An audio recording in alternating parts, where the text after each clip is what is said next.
di kalangan penjawat awam yang kita tahu buat loan.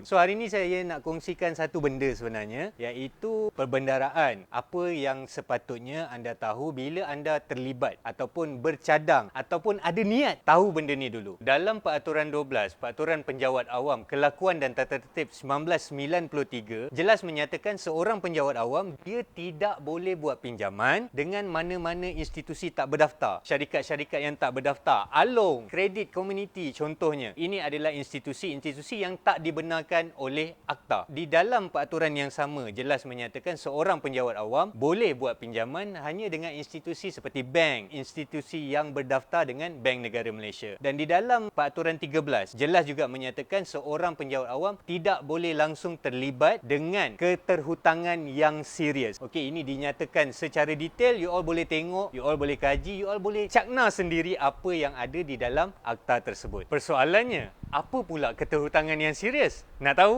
Jom ikut saya. Kepada kita, cik saya nak pinjam duit dengan you all. Tak ada.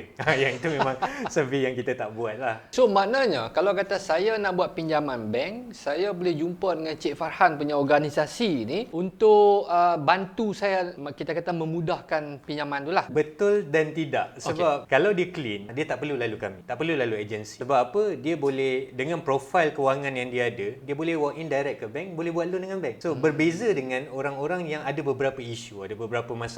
Contoh, dia ada blacklist, dia ada SAA, dia ada legal, dia ada saman, macam-macam. Orang golongan-golongan ni, terutamanya daripada klien yang kita tetapkan lah, dia kalau dia walk in memang takkan lepas. Pada ketika itulah mereka kena lalu agensi, kena lalu kami.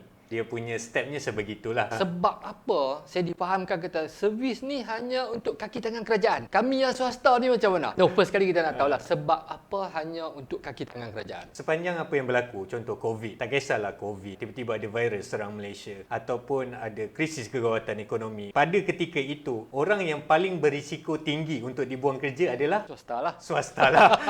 So, Uncle dah tahu jawapan dia. Berbeza dengan penjawat awam. Dalam penjawat awam, kita ada beberapa konteks, bukanlah kita kata orang yang kerja government saja boleh buat. Tidak, tapi kita ada satu segmen dan untuk rangkumkan dia kepada satu penjelasan yang lagi mudah, kita akan cakap kita buat untuk penjawat awam. Padahal kita punya klien sebenarnya merangkumi penjawat awam, badan berkanun, syarikat berkaitan kerajaan, JLC, PBT, pihak berkuasa tempatan dan juga kerajaan negeri. So all this kita rangkumkan dan kita panggil dia sebagai penjawat awam lah. Sejak 11 tahun lepas, segmen ini saja yang menjadi klien kita. Swasta memang kita tak buat lah. Potensi untuk dia diberhentikan kerja tinggi. So sebab tu bank pun bila dia nak bagi pinjaman kepada klien, interest untuk pekerja-pekerja swasta lagi tinggi. Kadang-kadang double, triple daripada penjawat awam sebab risiko.